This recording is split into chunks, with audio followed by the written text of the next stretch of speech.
conference will now be recorded. Okay, I guess we're going started. Yep. All right. Hello, everybody. Welcome to our November RMC support group meeting. Sorry. My name is Brian. I will be your MC and your host today. So I guess we can go and get started. We can go around the room a little bit and have everybody introduce themselves, get a little update on everything that's going on with everyone.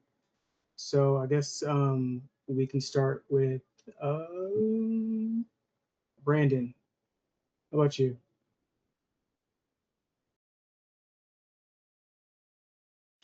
Good evening. Good evening. How's everybody doing? Doing well, doing well. I'm Brandon Hunter. My most recent update I had was October 31st when I went to see Dr. Masao. I actually went for chemotherapy, but ultimately they sent me back down. I had to speak with him. I did a PET scan the following day. And the update of that was he told me no more chemotherapy because the PET scans showed no more signs of cancer. So he was talking to me and I was looking, I was like, okay, you're talking, but so nothing shows up. I was like, are you just a little bit? Nothing. I had to recheck and he was like, there's no need to do the chemo. He was like, no signs. He's like, we do want to do a follow-up in 6 weeks, do another PET scan to check and everything. So December 16, 17, I got another PET scan, but all of this came after radiation and I believe one round of chemotherapy after my radiation, because after radiation, I was having issues with my platelets. So we had to push it a couple. So I was only able to get one treatment in, but no signs. And that is great to hear. That's great to hear. Congratulations. Congratulations. Congrats, Brandon. Congrats. Thank you. Thank you. Congratulations. That's really good to hear. It's really good to hear. Thank you. Right. Appreciate it. Awesome. All right. Dawann, care to give us an update? Good evening, everyone. I actually was able to just be in Houston last week and has had some time to see Miss Ritchie and Brandon and Andre, the other Andre. It was nice to see, and of course, I had a meeting with Dr. Masal, and I have some news too. It was a good meeting. My CT scan shows some cancer. Is on my lymph nodes are away now. I still have a nice bit on my liver. I believe he said my liver. My CA 125 did drop a bit. So I was on my third round of carboplatin and maxi Taxol, whatever, and because of that, he wanted to kind of hedge our bets, and so now I'm going to be on Doxorobucin, Gemcitabine, with Taxol. So I'm going from every 3 weeks to every 2 weeks. So it was nice to hear that this is like my first kind of mark of seeing where the progress was, and it was nice to hear that it's the treatment is working, and also to kind of hear me to start this chemo that everybody else has been slowly what everybody else has been doing is kind of also it's nice to start that process as well. So can't complain, thanking God every day. It's good to hear. So you said they moved you over to Gemcitabine and Doxorobucin, and what else? I want to say either carboplatin or maxi or Taxol, one of the two, whichever one that he always drops and keeps. That's what we're doing. Okay. Well, it's good to hear progress is being made. So it's awesome. All right. Mr. P, You care to introduce yourself? Tell us a little bit something about yourself. You are muted.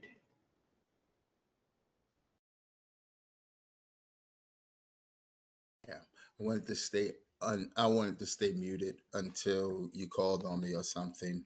Hello, everybody. Again, my name is Mr. P. This is my first group meeting with you guys. I'm the unicorn in the room, I think, because I talked to Ritchie and got a little bit of history about RMC as well. I was urinating blood back in October of last year. Fast forward, they took my kidney out in June of this year. And it was a big mass cancer. A lot of my labs were elevated. Boom, boom, boom. Fast forward, they said, hey, you need to go talk to the oncology. Oncology told me that I had kidney cancer. And fast forward about a month later, I started Lavinma and Keytruda for my care. I'm not sure if any of you guys are on either or. And about maybe 5 weeks ago, I met Dr. Musal. I went up to the MD Anderson, and he was like, this is what it is. And he was describing who gets it and everything. I'm prior military. I was in the Marine Corps active duty first. Then I went to the Army active duty, jumped out, joined the Air Force Guard and Reserve, and then turned back around and retired in the Army. And my jobs in the military, I was an airborne ranger and a diver. Everybody in the room, sickle cell trait, of course, is my background, like everybody else that's going through the treatment. And most likely, most of you guys are probably athletic in some form or another. I used to bike, swim, and run all the time. You know, I stayed healthy. I'm a retired police officer as well. And I was on the SRT team, which is, most people say, oh, that's SWAT. After my first treatment, and tomorrow will be my 5th treatment. But after my first treatment, that's when I went up to MD Anderson. And Dr. Masal was like, hey, they're treating you with this, which feeds RMC.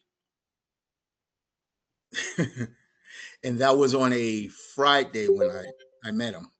And he told me this. And he said, I need to talk to your oncologist right now. Blah, blah, blah, blah, blah. Set. Well, Monday morning, I get a telephone call from Dr. Masal. And he says, you know what? I looked at your results and they look like they're stable. Oh, and by the way, I'm 61 going on 62. So I think other than the other guy that you told me about, Ritchie, which was about 66 years old, I think I'm the second oldest person. Keep going, fast forward. He calls me on Monday and he said, whatever you're doing, the treatment is working, blah, blah, blah. Stick with it. Tonight or this afternoon, I just left my oncologist and I'm supposed to have my infusion tomorrow. All of my labs have improved. They're stable or improved. Before this, I had fluid in my lungs and in my chest. And I had a tube in me. The first week they took out about a pint and a half. If you know what an IV bag and a half almost, roughly. They took out a fluid out of me.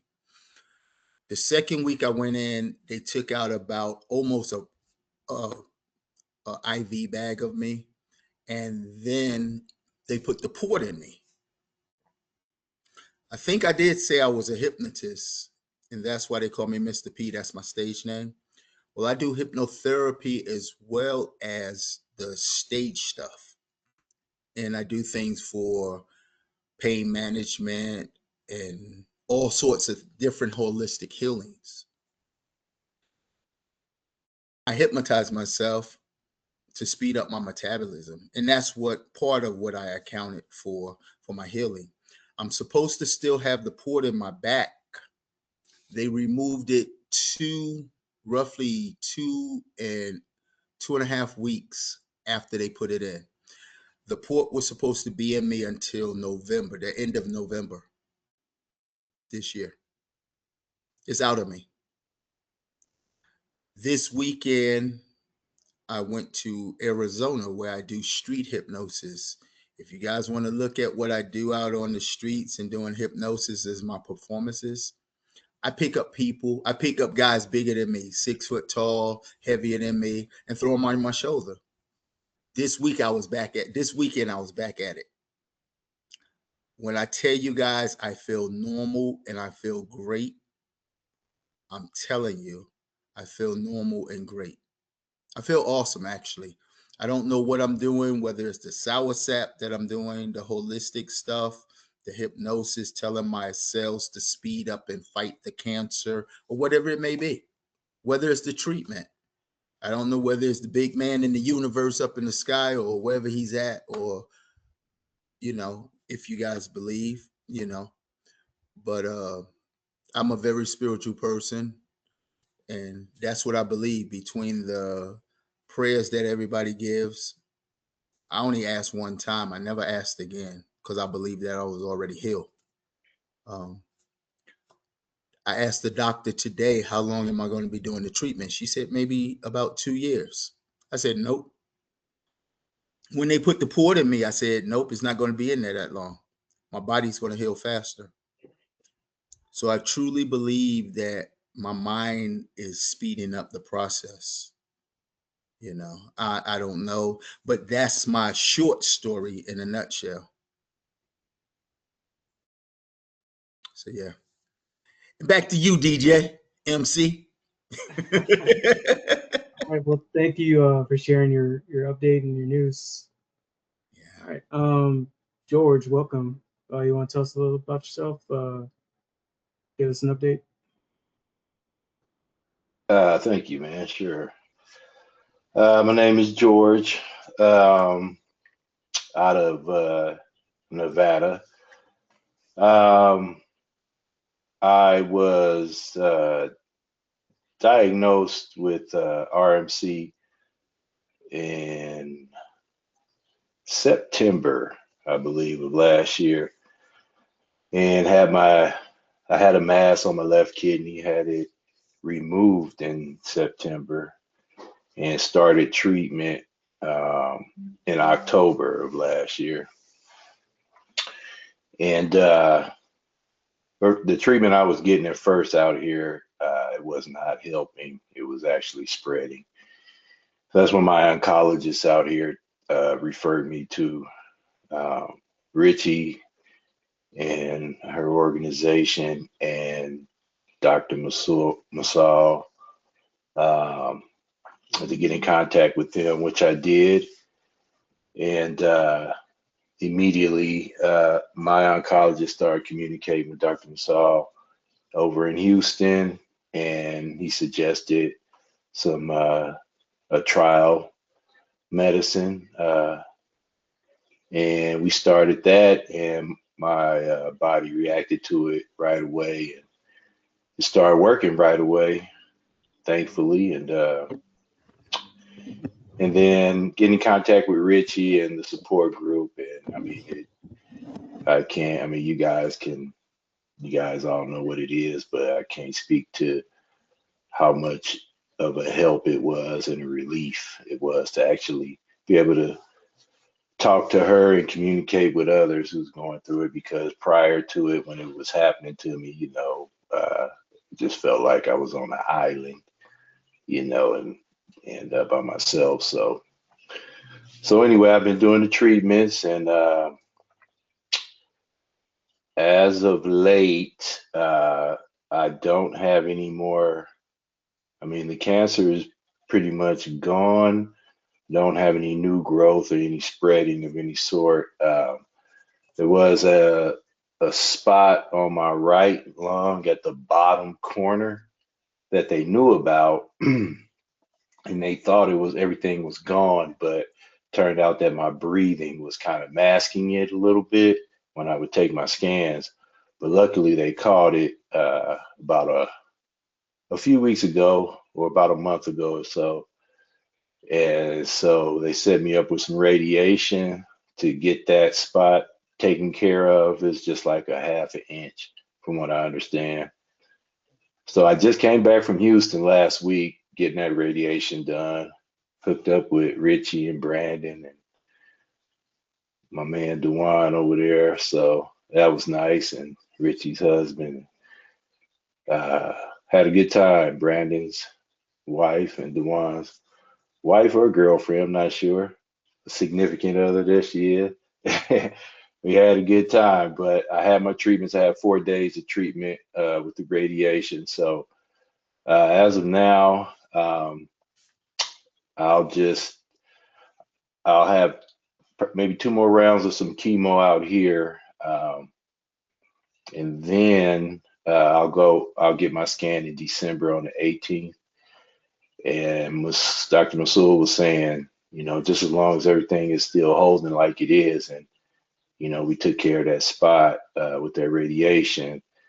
Hopefully, if everything's looking good, he'll look into just taking me off of treatment altogether in December. So that's what I'm shooting for. And other than that, just maintaining, feel good and positive, and just extremely thankful. That's great to hear. Glad everything's going well for you. Thank you, man. Appreciate it. All right. Let's see. Belinda. Tristan asks, what's the name of the child medicine, George? It was and Ritchie could probably pronounce it better. I know it was Doxorobucin, which is the nickname Red Devil because it's red, and then Gemzar was the other bag. So Gemcitabine. Gemcitabine, okay, probably that. I'm sure. But yeah, that one that was really helping was that Doxorobucin.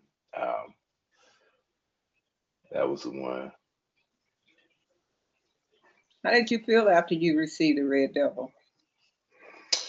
They warned me that it was hard on people. I responded to it pretty good. 2 days later after the treatment, that's when I felt the side effects. It was fatigue and a little nausea. That was the biggest thing. A little numbness at the bottom of my feet, just slightly, but that didn't last long. But yeah, that was the biggest thing, just the nausea and the fatigue. But that lasted 3-4 days, and then I was okay after that. Awesome.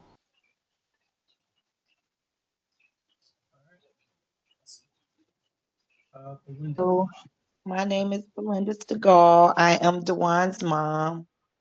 I didn't go this last time with, first of all, I pray for you all the time, every day. I love to hear the good news. When Miss Ritchie put in the chat, put somewhere, I think on Facebook or something, about Brandon being cancer free, it was like I've known Brandon for years. I was so happy. I texted his wife. I was like, oh my goodness, thank you. Because when I see a success for any of you, I feel like my son is next. And he's just like, oh, I saw different Dr. Masoul and this, whatever, but I'm learning this stuff. So his CA 125 was 65 in October and 47 in November. And that's a big difference to me. And I was so happy to hear it. And I just look forward to him being cancer free along with all of you. And I thank Miss Ritchie all the time again for getting Dawann pushed to the front of the line to see Dr. Masoul, because that happened so fast. You're welcome. Mhm. And please know that your parents and your grandparents and your aunts and uncle, whoever is in your life, I'm sure is like so worried and so concerned and so like prayerful that you all will, end up beating this cancer. Because it is hard as a parent, because you feel like you can fix everything in your child's life, and that's something that you can't fix. And so I pray for all of you. I thank God for the knowledge of Dr. Masoul.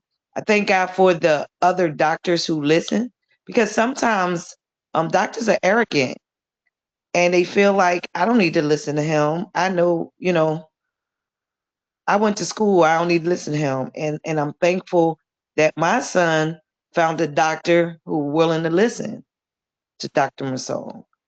And if you, I'm a big Eagle fan, and I'm around a lot of men, young men, and I tell them all the time, go get checked. First, see if you have the sickle cell trait. Go get checked. My back hurt. Go get checked. So I'm pushing this to all the young men that I know to check yourself or get checked for cancer. And that's it. I'm glad to do that. I try to do that too. Just it kind of sneaks up on you sometimes, and next thing you know, you have blood in your urine. That's what happened to me, pretty much.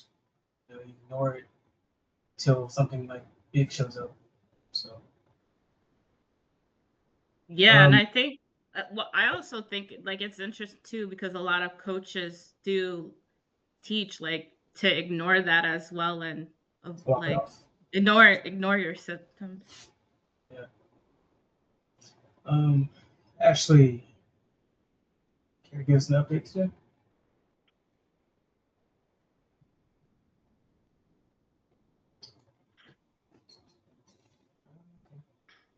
She might step away. We can go to Pam. Pam, how are you? I'm good. I'm in the can you hear me? Yeah, we can hear you. Okay. Yeah, I'm just came back from a medical conference and I'm at the Denver airport. So I'm doing good. My last scans were in November, and I still no new evidence of disease. And for those of you who don't know me, I was diagnosed in February of 2023, and I've gone through 2 rounds of chemo radiation. And I've been chemo free for we're almost at a year and a half. So my last round of chemo was late June of last year. And so I'm doing pretty good. I go back in January for my surveillance. So I haven't been able to get off the 3-year track, but I mean the 3-month track, but it's nice not having any treatment again. So I'm just here to offer support to people going through whatever. And because a lot of us have been through it, and to hear you guys' stories.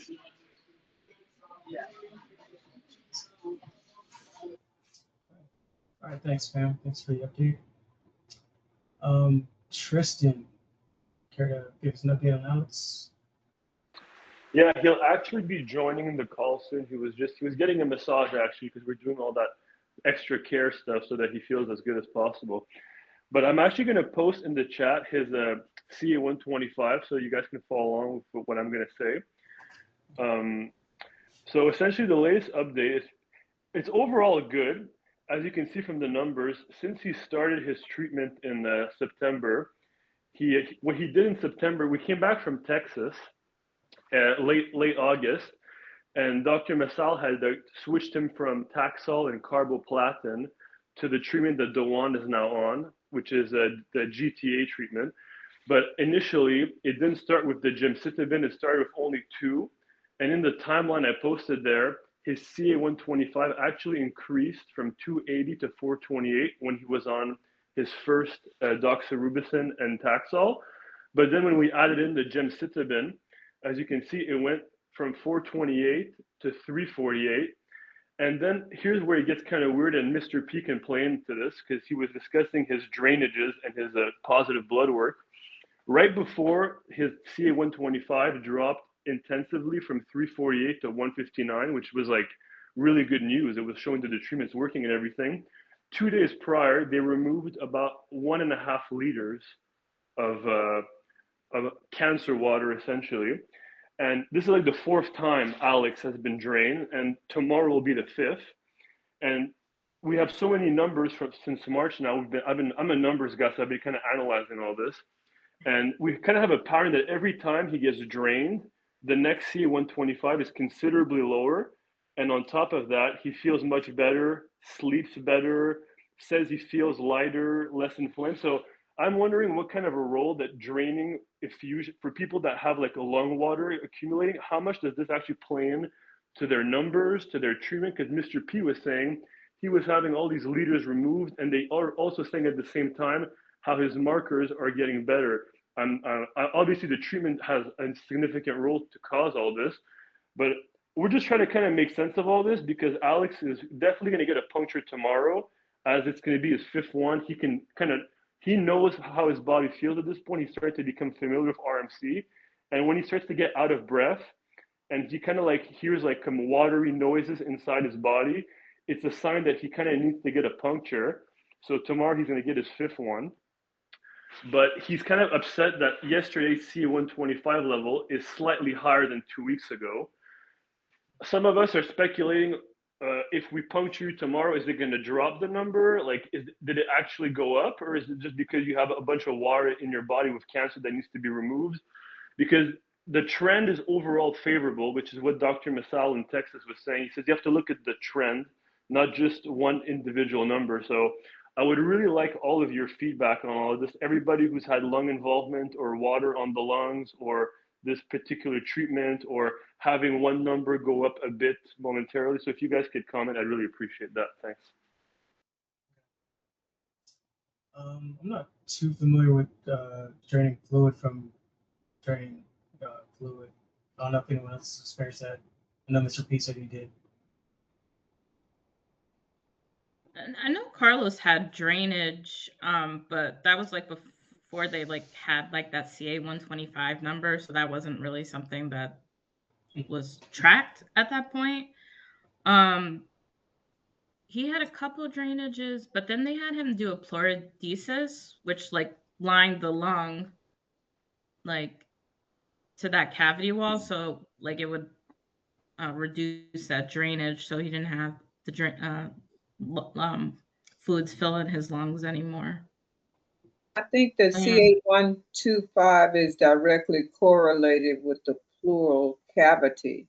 And so I think if you decrease some of the pleural effusion in the lungs, then it should be lowering the CA-125 is what that's exactly what I'm speculating and research, Ms. Ritchie. That's what we're thinking also, because if you look at the number, he went from 356 to like 156, which was a huge drop, very positive. But we're kind of wondering, does the drainage 2 days prior have something to do with this low number, you know?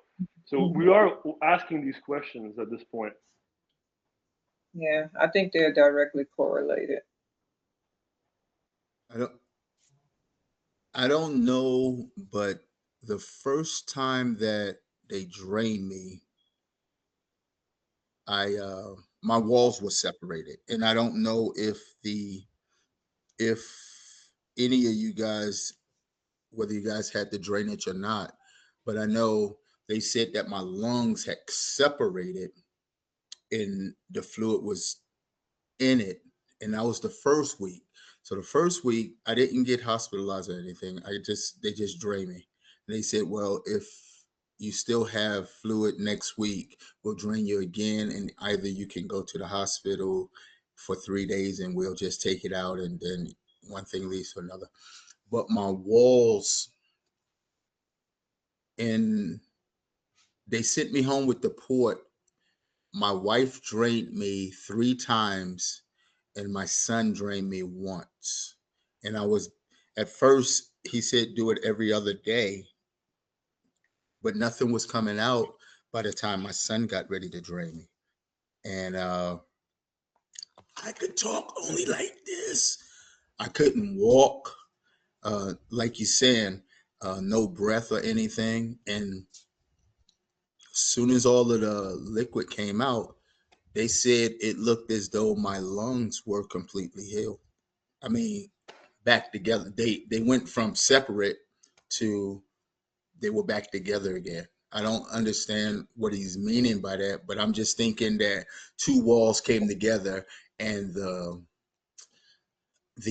putty or the glue pulled it back together. I'm not for sure, but there's no wall, there's no separation anymore inside of it. But you were also saying, I believe, that you were getting positive blood tests. Is this after the fact, or have you been getting drained ever since? Or I started my treatment the last week of August. The second week of September is when I got the first drainage. The next week was the third week of September. They drained me again and put the port in me. Okay, so you were getting drained on treatment is kind of my question. Oh no, not doing the treatment. I mean like after being treated, like you were receiving treatment, and like in those subsequent weeks you were being drained. Like it wasn't a prior event; it was after the fact. Simultaneously, more or less. Okay, exactly, yeah. Right, and the third week was when they drained it the first time. The fourth week they put, the fourth week they put it in the port in me and sent me home. And the 2 weeks later I was back and they took the port out of me. But throughout that time, and from the first treatment even up until now, I haven't had any ab reactions or any side effects. I take that back. I had one side effect, which was my mouth. I started getting slight ulcers in my mouth, and I started getting one of the over-the-counter treatments for like Listerine. It's not Listerine, but it's an over-the-counter type of mouthwash. And after that, I have no side effects of anything. I'm not tired. I'm sleeping very well. I don't know what to say. I don't know. Like I said, I blame it on the universe. I have a reason while I'm here. I don't know what the reason is, but I know I have a reason. And I keep telling myself, as long as I don't know what the reason is while I'm here, that means that I got to stay until I figure it out. So I'm not going anywhere, guys. I'm not going anywhere. And I keep telling myself every night, and if you guys, I don't know if you're willing to try alternative treatments and so forth, but I do know hypnosis works.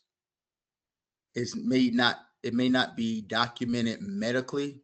In some medical forms, there are where they do document hypnosis helping. But this is one thing I will tell you. A doctor cannot fix a broken bone. The body heals itself. The doctor only resets it. The body heals itself. So if you tell your mind to do something, it will accelerate. I believe there's no way to prove it because nobody can go inside of the mind and document it. But I believe it's just like prayer. If you believe in prayer, you might as well just ask one time, hey, take care of this and leave it alone. Because then you have the faith. You have the faith knowing that it's already done. So, but I can keep talking on and on. I apologize.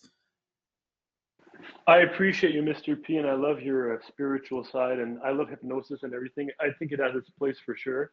And I just saw my brother Alex join the call, so maybe he wants to update you guys directly on his point of view and everything. But I appreciate all your answers. Thanks. Thanks, Tristan. Thanks, Mr. P. Alex, yeah, can you expound on some of the details that Tristan gave us? Tell us a little bit about what's going on with you. Yeah, hi everyone. I'm just turning on my cam. Okay, good. Yeah, so this is, I think, my 4th or 5th meeting. Basically, I've been in treatment since March. I'm currently receiving the GTA. I think you all know what that is. It's the Taxol, Gemcitabine, Doxorobucin combo, triple cocktail. I'm getting one on Thursday. To reach Mr. P's point, since actually April, one of the complications I've been having is the fluid and the drainage that I've had to book. So I actually have one tomorrow because my latest x-ray revealed that I do have some fluid building, and this was confirmed today by my doctor. So now we're trying to be a little bit more on the ball with that because it does compromise me. I have shortness of breath, more of a wet cough. It's hard to sleep at night. But apart from that, I'm pleased to report that I'm actually painless. I don't feel any pain throughout my body, and I actually tolerate the chemotherapy pretty well, which even surprises my doctors. I've had no nausea, no vomiting, besides the hair loss, obviously, that I think none of us can escape it. Besides that, I feel really lucky that I tolerate it so well because it allows me to keep doing it. And most of my blood tests are really good as well. When I started the treatment, my CA125 really started dropping, and now it's more stable. So I wrote to Dr. Masoul yesterday to sort of get his take on it. But my next line of treatment's already ready. So everyone's really on the ball. I have a good medical team. And again, to reach Mr. P's point, I'm someone who's very spiritual. I pray, I meditate, and I think that's a huge component of it, just to stay positive and surround yourself with people who uplift, also believe in you. So that's been really helpful. I'm lucky to live at home right now with my family. I feel like I have everything I need to succeed. And coming to the support group once a month has been really helpful as well, hearing all your stories and hearing about the survivors. So I'm just happy to be here tonight. Also, Alex, I think you missed it, but Miss Ritchie thinks that it's related, the CA125 levels and like the pleural space. She thinks it's correlated. So I want you to hear that before you have to like listen to the video recording and everything.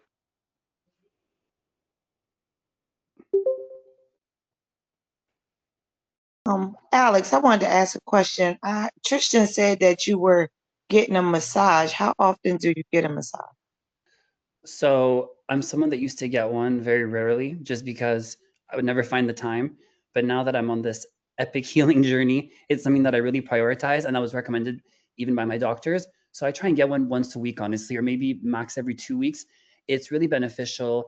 Like I just had one now, and I feel like there's less inflammation in my body, and then it helps me sleep better. So I would say once a week, once every 2 weeks, if it's something that's possible for you. Did Dr. Masoul say anything about getting massages? Did you say something to him about it? Those were actually my doctors and the foundation at my hospital here in Montreal. When I started, they started recommending that. And I also, something else that I do once a week, because we're sharing, is acupuncture. And that's really helped me manage the side effects. I've been doing acupuncture again for about 5 weeks. I find that even more beneficial than the massages. It's been, honestly, I don't know if it's a coincidence, but I've felt a lot of relief since starting acupuncture. So if you had to prioritize something, it would be that. But I haven't asked Dr. Masoul directly about those kind of self-help remedies. You weren't on here. I'm Dawann's mother. So Dawann has cancer. But the reason why I say that is because, excuse me, I get massages. And from what I understand, because I go to a professional, not these rinky-dink ones, like I go to a professional. And what she says to me is the blood flow in your back is all the way down to your foot, and I'm going to move it. So I was going to recommend massages to Dawann, but I did not because I felt that it might cause it to spread. So that's why I asked you, because if when she is massaging me and she's basically moving muscle and moving blood to different parts of my body, I'm wondering if because of this cancer is so aggressive that's what's causing your numbers to go back up after you get the massages. Now, I'm not a doctor, not even close to it, but I was just wondering because they are moving your muscle and your blood and everything around your body. So I was just wondering if you talked to Dr. Masul about it to see if that is a good idea or not a good idea. No, that's a good point. So I forgot to specify the massage therapist that I have is trained in oncology. So she massages in a specific way and doesn't trigger certain points. So for example, today, she never touches zones where my cancer is. So she avoids anything that's like the upper lower back where the lungs are, anything that's reflexology of the lungs or of the kidney. So we stay away from that.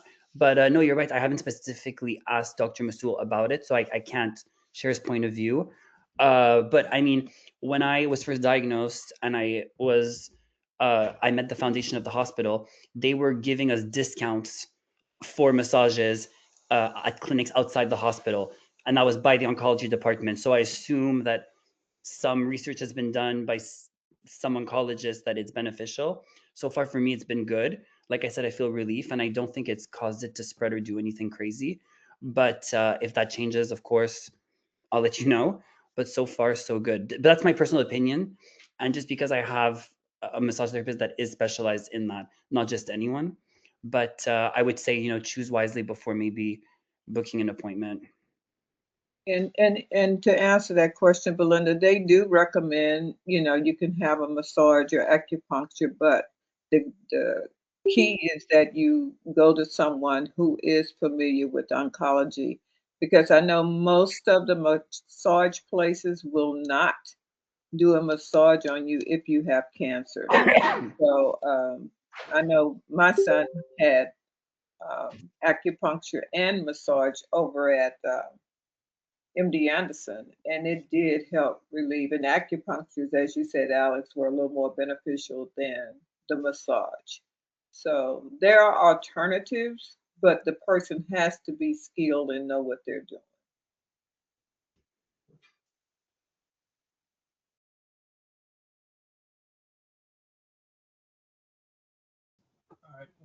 All right. Thank you for the update, Alex. Ashley, care to give us an update?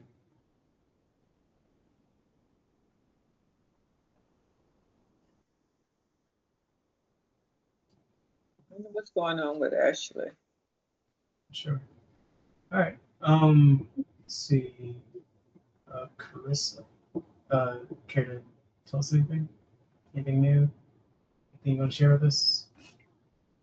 Well, I'm off my crutches. I still have my brace, so a little able to walk around.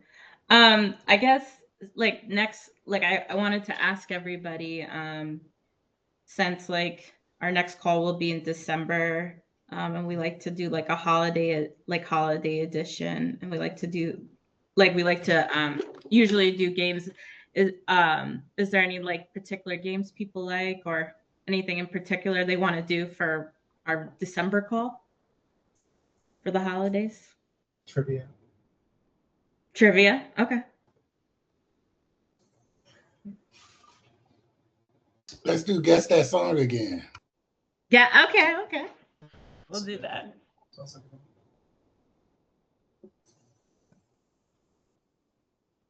right. Let's see. Andre, any update for you? No updates for me, Brian, but I just wanted to say once again, congratulations to Brandon. Man, that's a very big deal. Definitely provide, more hope to others on the call. And just wanted to wish the veterans on the call a happy Veterans Day, and just say last month I did celebrate 5 years of being cancer free, so that was a big milestone for me, and yeah, I'm just looking forward to hearing all of the success stories, and as always, continue to stay positive and stay pushing forward. And I know Pam, you got every 3 months now, but eventually it's gonna go to once every year. And I hope so. This every 3 months thing is expensive. I know it is. But yeah, eventually it's gonna go to once a year, and it's gonna be far back in your mind. So just stay positive as always. So yeah, that's all I got, Brian. Thank you, Andre. Ms. Ritchie, do you have any updates for us? The only thing is, I've been in contact with Heather, and she apologized for not being on the call, but she didn't want to bring everybody down. The cancer is now in her bones, and so she's asking for your prayers. Dr. Masal said that he does have something in store, so we just have to wait to see. And right now, she is just a little down and out, but she's still very prayerful that she will beat this. But she wanted me to let you guys know. And then I don't know if you remember Rhonda Jefferson, whose son is Justin, but he passed away a week ago. So just wanted you to be sure to keep the families in your prayers as you go through your day. And then to remind everyone to please save the date, March 21st, for our 13th annual Keeping It Renal Run Walk. And also, we have developed an educational toolkit for the community as well as medical professionals as it relates to sickle cell traits. So we're hoping to get that up on our website pretty soon. I'll be traveling to Maryland next week for the KCI Alliance meeting with AUA. And I think that's about it. My birthday is this month, going on a cruise. And I guess that's about it. I need to get away since losing my mom and then losing my stepfather within 70 days of each other. So it's been a little rough, but we'll get through it.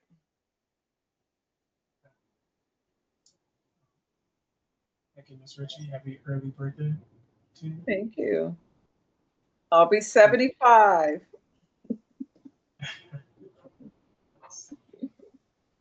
Still look young. Still look young, Miss Ritchie. Yep. I want to be Okay, you, Richie, Andre. but I'm 75. What date is your birthday, Richie? November the 30th. Oh, okay. The end of the month. Okay. End of the month. I'll end it with a bang.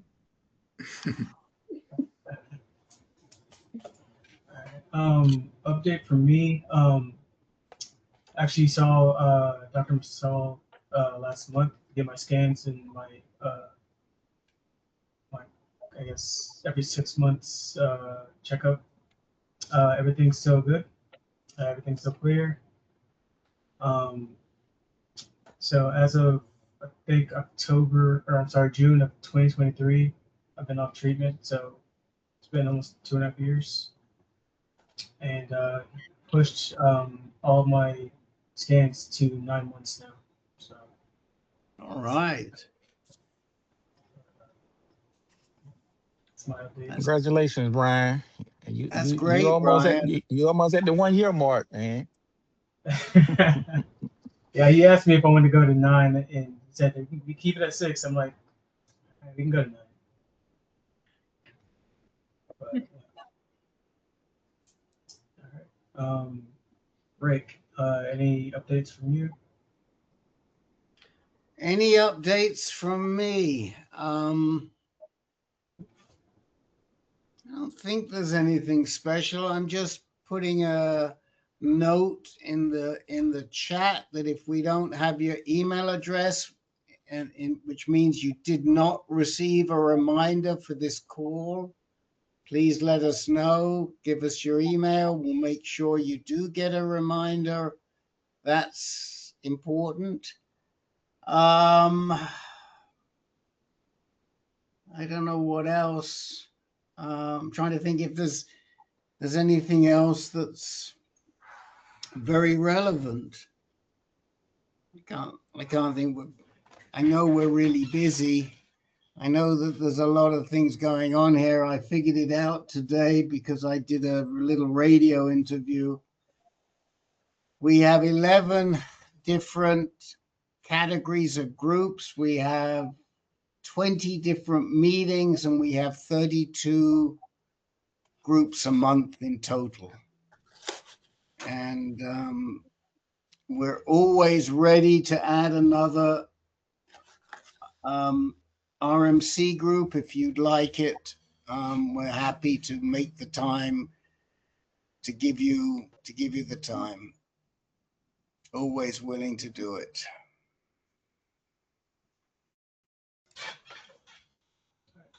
Alex, do you have a question? Sorry, what's up? Yes. Sorry for being late earlier, but I think I missed a discussion on the pleural effusions. As someone who's now going to get his 4th puncture over the last 6-7 months, I'm just curious if any of you know about the connection between the CA125 and pleural effusions, because this is a debate I have with my doctors here.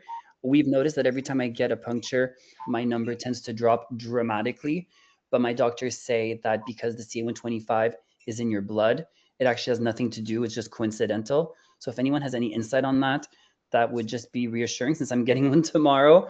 And I like to know that I'm doing things for a good cause, although it does always give me relief no matter what. So that's already a win. See, I think it's correlated, Alex, and I think draining the fluid will decrease your CA125. I think the pleural effusion is directly correlated with that CA125. I'm not the expert in that area, but that's what I think. I can ask Dr. Masal just to be for sure. I asked him yesterday. I emailed him and I told him that I was scheduled for a puncture. And it's a question I never asked him. When I was in his office in Texas, it didn't cross my mind because I hadn't gotten fluid in months. But now that it's back, it's definitely something that I've asked him because I'd love to hear his thoughts on it. So thank you, Ms. Ritchie, Alex, and birthday. Sorry, Alex. So it is associated with fluid. So I treat a lot of patients who have cirrhosis and have fluid in their abdomen. And so we don't check their CA125 because when they have that fluid in their abdomen, it is elevated. So it is associated with fluid in spaces. I'm sure there's both contributing to it based on how high it is, but yes, it can contribute to elevation. Oh, okay. Sorry, you said when there's been fluid in the abdomen, you've noticed that? Yeah. So with my patients that have cirrhosis and they have the fluid in their abdomen that has to be drained, their CA125s are elevated because of that fluid. So we don't check it knowing it's going to be elevated in those patients. And so fluid in the pleural space can do that too. Okay. Thank you for that. Thank you so much. We were looking for that kind of answer, like something kind of specific. Thank you.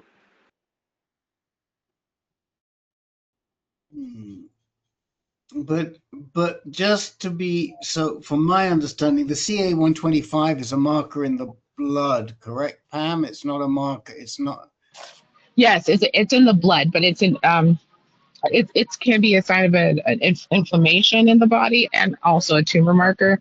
So I think for Alex, there's two things at play: the cancer and also the fluid. And so I think there's two things contributing. I think that because he has it drained, it drops, but it doesn't go away, right? So, but yeah, it can be an inflammatory marker. Like some other things like ferritin or even platelets can be an inflammatory marker. Sure. And isn't CA125 what is used in ovarian cancer? It is also used in that, yes. Yeah, that's I'm familiar with it from ovarian cancer where it's used as a marker. I didn't realize it was also a marker. Is it a marker in RMC? Always a marker in RMC, or only for some people? Yes. I think the majority of cases. Okay. Okay. Oh, well, learned something. Great. You learned something tonight, didn't you, Rick? No, it's interesting. It's interesting. We used to have an ovarian group, and we lost it, and we're hoping to restart a group for GYN cancers, all GYN cancers, not just ovarian, but we're not there yet. But we might get it. I hope we'll get it back. So yeah. So this is not your, oh no, next month is your Christmas meeting. I'm wondering what Carissa has in store for everybody for the Christmas meeting. Yeah, we were talking about it. We're doing this like the song game and probably some trivia. See if there's anything else I can think of up my sleeve as well. But yeah. Are you wearing your ugly sweater? I think I am. Maybe I'll get some reindeer antlers too or something as well. Yeah, I think everyone should dress up. Definitely. You might want to look at last year's. I think we can go back on YouTube and take a look at last year's Christmas festival and see those ugly sweaters. And definitely. So I'm really pleased to hear Brian's news. That's great. He's following closely behind Andre. Andre's got a sweater on today. Check that one out, man. Woo! All right. Oh, it's a Nike. It's a Nike shirt. He's got a Nike sweatshirt he's got on there. All right.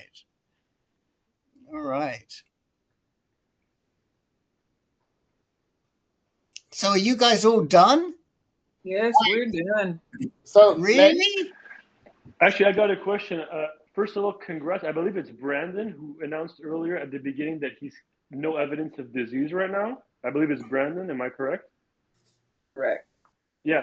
Brandon, what exactly were you on at the time that you got no evidence of disease? You said radiotherapy, but what was the regimen you were on? I was on the usual second one, the Doxorobucin, the Taxol, and I believe it's the Gemcitabine. The usual second treatment that he indicates. I was on that one, but I was on that one since February.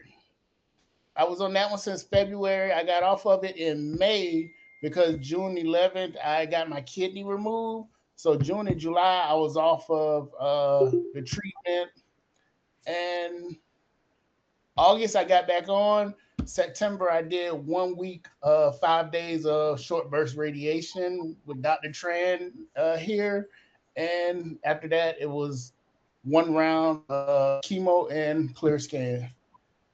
Amazing. All the best. I really wish you all the best, and like no recur. I know it recurs a lot, but in your case, let's wish for no recurrence. You know? Oh yeah, I'm the best. Brandon, where are you located? I moved to Houston. I was in El Paso. I was stationed in El Paso, but with everything going on, like especially after the first round stopped working, I got moved here to Houston. Okay. Yeah, and Dr. Tran is he's recently moved down to Houston. I'm trying to remember where he was. I think he was at Johns Hopkins. He's a very well-known genitourinary radiation oncologist. So yeah, he's a pretty good guy. I know him from the context of prostate cancer. So yeah. I think he's head of the department. I think he's now head of the department there, Dr. Tran. So he was very knowledgeable, yeah. Because he said with this one, they discovered with RMC instead of doing it for so long, he found out doing short bursts were very short Yeah, bursts of interesting. were very effective. Interesting. Yeah, that's it. Made me. It made me pick my ears up when you said Dr. Trang, because I remember that he has moved recently. So yeah, he's a good doc. Mr. P, did you want to say something? I saw you trying to wave your hand before. Yes, I was just going to ask, or I didn't say, I'm located down in a place called Copperas Cove. If you were in the military, or if you know where Colleen is at, I was wondering if any of you guys are down in that area. Is Central Texas like close to? I'm an hour away from Austin, so I'm not sure. Anyone? So, like I say, I am in Houston. I will be making a trip to Fort Hood because I got my little cousin to join, and he's stationed at Fort Hood. So we'll be visiting each other or down in the area soon. I know he'll be here for Thanksgiving. Okay, I'll definitely give you my telephone number because that's exactly where I'm at. Okay. Oh yeah, yeah. Well, put it. Don't lose time. Put it in the chat window right now and send it to him, because I'm trying to learn how to use the chat window. Okay. Well, open. There's two little squares next to the number 12 at the top. Gotcha.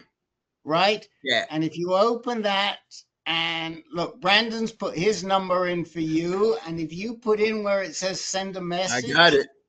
Right? You can send Brandon your number. And if you don't want to send it to everybody, you click where it says everyone, and you can just send it to Brandon. No, I would like all of you guys to have my number. Actually, well, there you go. If we this love is a that. This is a family, you know, we learn from each other. Yes. I just came, like I said earlier, I just came from Arizona, and I met up with 10 other hypnotists from around the world. Oh, wow. And we did street performances out there for about 6 hours Friday night. And it's a family. You know, that's my other family. And now I'm going to consider everybody in here my family. That's because great. So where were you, in Phoenix or in Tucson? Yes, Phoenix. Okay. Well, I'm in Tucson, Mr. P. I'm actually south of Tucson. I'm 2/3 of the way from Tucson to the Mexican border. So I'm a long, good way south of Phoenix. What city are you in? Nogales. I'm not in a city. I'm in a little podunk place called Tubac, Tubac. Is that on the way to Sonora?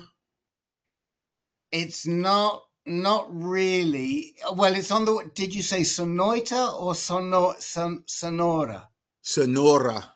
Yes, it's on the way to Nogales. Nogales. Yes, I am 20 minutes from Nogales.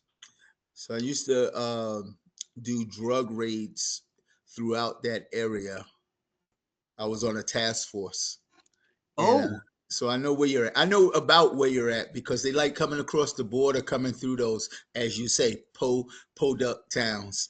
Yes, well, if you know where the Border Patrol station is on I-19, when you're heading down there, everybody has to stop at the Border Patrol to pass through. I'm right by that Border Patrol station.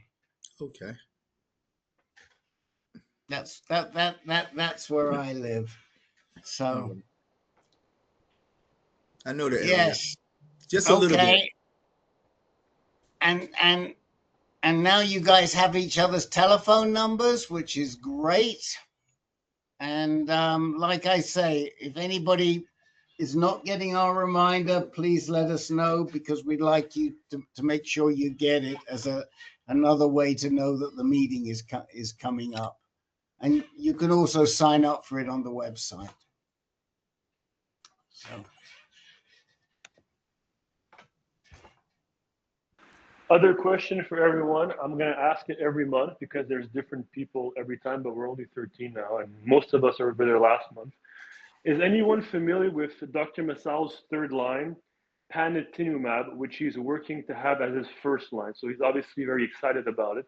He wouldn't be doing this work to have it first line. Does anyone, panitumumab, has anyone heard about it or used it or know of someone of RMC who's used it? I'm just going to ask every month. I don't. What do you know about it, Miss Ritchie? Not a whole lot. Are you familiar with it? Do you know anybody getting I'm it yet? familiar with it, but I'm not too sure who's on it or if any. I'm sure there are some, but I'm not in contact with anyone that is on it that I'm aware of. Mm-hmm. Mm-hmm. Mm-hmm. Tristan, what can you tell us about it? Well, I've done quite a bit of research on it. My understanding is it's mostly used in colorectal cancer and other cancers to kind of stops growth. That's kind of like the mechanism. It's more of a newer medicine than all the other ones he gives that are like from the 90s, or a lot of the chemotherapy for RMC is like from the 80s, 90s, etc. So this panitumumab is more of like a newer drug. It's like smarter, if you will. It's a monoclonal antibody. So I know all these things about it. So it's definitely like a smarter drug. I know he combines it. He says he combines it with Abraxane and carboplatin, but we've pressed him on the issue, and he does maintain that in his third line, the panitumumab is the key ingredient, and that the other parts are optional or ideal, but the main thing is panitumumab. And he told us in his office he's working with his literature and his research to have it moved officially as a first line. So again, I'm deducing he must be very happy about the results he's seeing on it. So that's kind of what I know about it. And from our understanding is he has people on it. So maybe they're just not joining the monthly discussion, but I would love to know like a firsthand experience on it. Like I'm wondering if Heather is going to be using that with her recurrence, etc. So just curious. I can Well, ask. Go ahead, Miss Ritchie. No, I was just saying I can ask Heather, because he did say that he has something else in store, but I'm not too sure what it is for Heather. Yeah, what I was going to say was that maybe through Miss Ritchie we can try and track down some people that are on it, so that we can get some peer-to-peer information on it. Yeah, I'll touch base with Dr. Masal on tomorrow. Yeah. The other thing I should have mentioned it before, but I'd like to get it onto the recording, is that for anybody, we do have some other groups that are very helpful at AnCan. We don't see a lot of RMC people there, but we would like to. We have a fantastic care partners group, which I think is really important for AnCan, for RMC. So if any of you have care partners that would like to attend that group, you are very, very welcome. You can let me know. You can go online to the Contact Us and sign up for the care partner group. We don't invite the patients to the care partner group, so it's really a safe space for the care partners. So you can really vent if you need to vent, or say what you need to say, and I think a lot of the care partners are in there appreciated. It's only cancer care partners. That group meets twice a month, and it's a really sweet group. And then we also have a art class, and we have a creative writing class. So there's a lot of really good other classes. We have a group called Men Speaking Freely, which is to talk about anything you want to talk about except your treatment. And we have a Women Speaking Freely. And then also we have some really good veterans offerings. So we have a group called Veterans Speaking Freely, where vets and serving military can talk about what's going on around them. We have a group to help people navigate their health care whilst they're in the service or after they've left the service.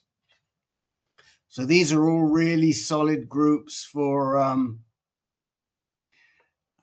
some of you if you're at all interested, and we encourage you to attend them. And they're all free. They're all drop-in. The only one you have to sign up for in advance is the art class, because we do that in a different room. And that's the only reason why you sign up for it in advance. But if you're interested in any of those groups, you can let Miss Ritchie know. You can let me know. I'll put my email address in there, or you can go straight onto the website and you can find all that additional support for other groups. But definitely, I recommend the Care Partners group. It's really a great group. Okay.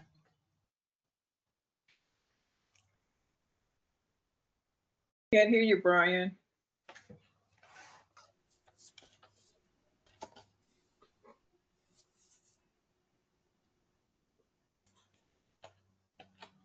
I think Ashley put in the message that she's just resting today, and her C125 is 17 now, so it's good. Can you hear me now? Okay. Yes. Okay. Okay. I guess we can go ahead and wrap it up. If anything, does anybody else have any other comments or questions for us before we go? No, but we would like to say hello to your wife. We haven't seen her for a while. How's she doing? She's doing well. She's working a lot. Will you She's doing well. please tell her that we said hello, will you? Oh, will do. I want to say a big thank you to everybody for doing the calls every month, and really Brian and Andre, like I really appreciate you guys as survivors coming every month and just having that presence in the group, you know, just like reassuring presence in this very like rare and aggressive situation. But thank you for Miss Ritchie, obviously, and Rick and everyone, Carissa. I see you guys every month, and I've watched videos from years ago, and I see you guys in every one of them. So thank you all again for what you guys do. We're happy to serve. We're here and we're one big family. Yeah. Absolutely. I'm sorry I can't get here earlier, but there's another. We have 3 groups tonight. Actually, we now have 4 groups. So I'm like running around between rooms. So, but I would not miss showing my face in this room. Would not miss it. I never know what the captain's gonna look like. Look at him this time. Look, he's got those eyeglasses on there and the do-rag, and you know he's looking pretty mean in there right now. Different look every month, Rick. Different look every month.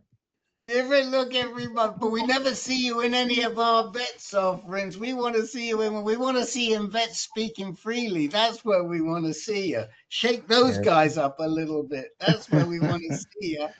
We got a couple other vets on the call too. You got Mr. P, that's a veteran, and also Brandon. Brandon is a veteran too. Yeah, and I will tell you that our veterans benefits group, the guy who runs it is an old Air Force captain. He's unbelievable. He's as good, if not better, than any VSO you'll find anywhere. And he knows the ins and he knows the outs. And the other thing that we have another guy who attends that group who was a physician in the VA for 40 years. We've got another guy who attends the group, Sylvester, who was a social worker for 39 years in the VA. these guys know how to work the system. So if you're using the VA a tool, or if you're looking to get your benefits and you're not sure if you've got all of your benefits, that group, you should definitely sign up. Mr. P, I'll sign you up for it, just so that you know when it's happening. I appreciate it. I was getting ready to say, I'm in a vet group called Bring Everyone into the Zone. I'm not sure if any of you guys ever heard of it. No. But this vet group, all we do, and everything is free. If you know homeless vets, if you know vets that are in crisis, need food, need some help with their mortgage or whatever, help buying a house, all the information and everything that you're saying, Rick, this is what I was getting ready to put out, but you beat me to the punch about the other group. If you have any questions about upping your VA benefits for any vets, even if you're not a veteran and you know a veteran, please give them my telephone number, because that's what we do. Yep. That's exactly what we do. I mean, it's so whatever we can, and especially today. And thank you all, Andre and Mr. P and Brandon and anybody else who's a vet. Thank you all for your service. Thank you. Today on Veterans Day, we so appreciate it, and we've actually got a very sweet vets group coming up. We run it twice a year. We've got a veterans art class coming up, and we actually provide free art supplies. We're sponsored, and we give free art supplies, and so yeah, we try to do a lot of veterans programming. So you came in a little late, Rick, but I'm also an entertainer. And okay. There's only 2 groups that I do free entertainment for. Any cancer groups.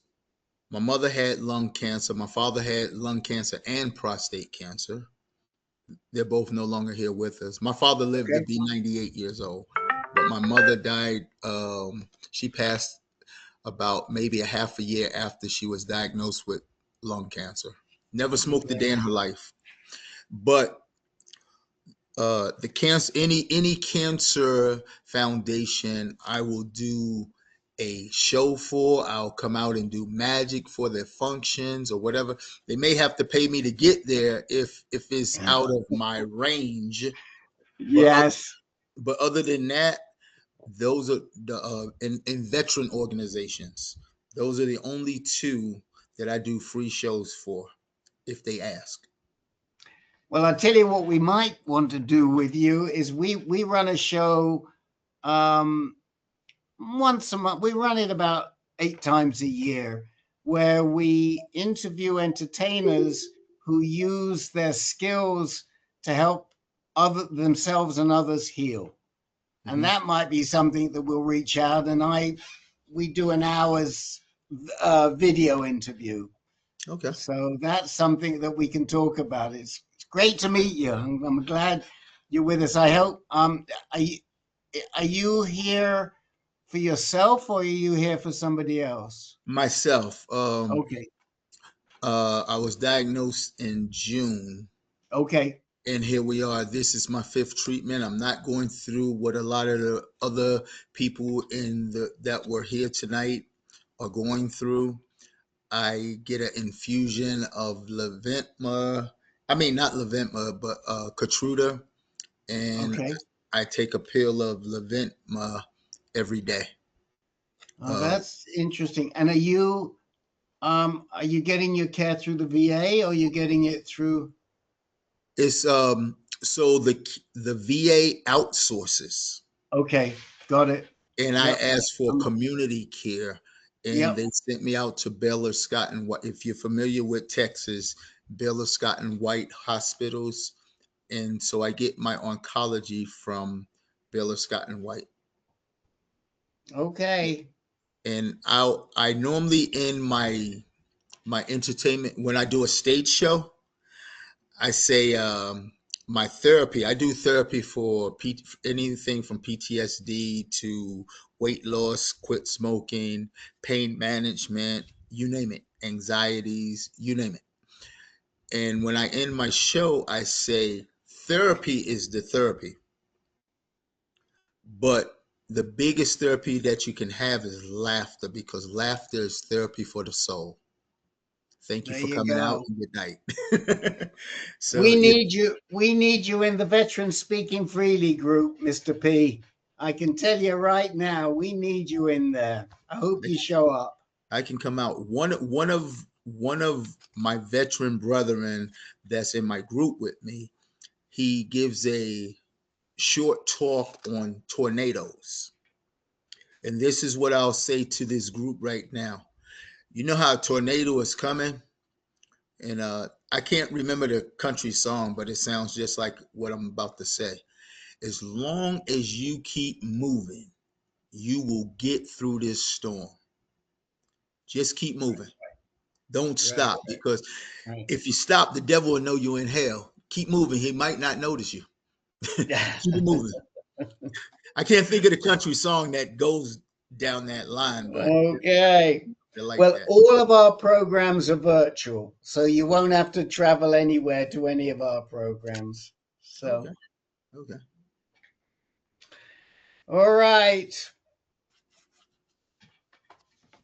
All right, everybody. I guess we can go ahead and wrap it up unless anyone has any other questions. No. All right. Thank you, Good guys. night, everybody. I want to thank everybody for coming out today. No, it's a hard journey for all of us, but you know, we're a family and we're here to support each other. So anytime you guys need anything from us, me, Ritchie, Andre, Clarissa, just feel free to reach out to us. We're always here for you guys. But I want to thank you guys again for coming out, and I look forward to seeing you guys again next month. The The next next meeting is December the also. 8th. December the 8th. And your ugly sweaters. I thought it was the 9th, Miss Richard, December the 9th. First is on. Oh shoot! Yes, it is, Andre. I'm sorry. December the 9th. December the 9th. I got your back, Miss Richie. Don't worry Thank about it. you. I got Somebody your need to be on my back. I tell you. I'm telling you. It's those eyeglasses. It's those spectacles he's wearing, Miss I need Ritchie. all the That's help what I helps can him. get. Good night, All right. everybody. All right, good Good night. night. Peace. Good night.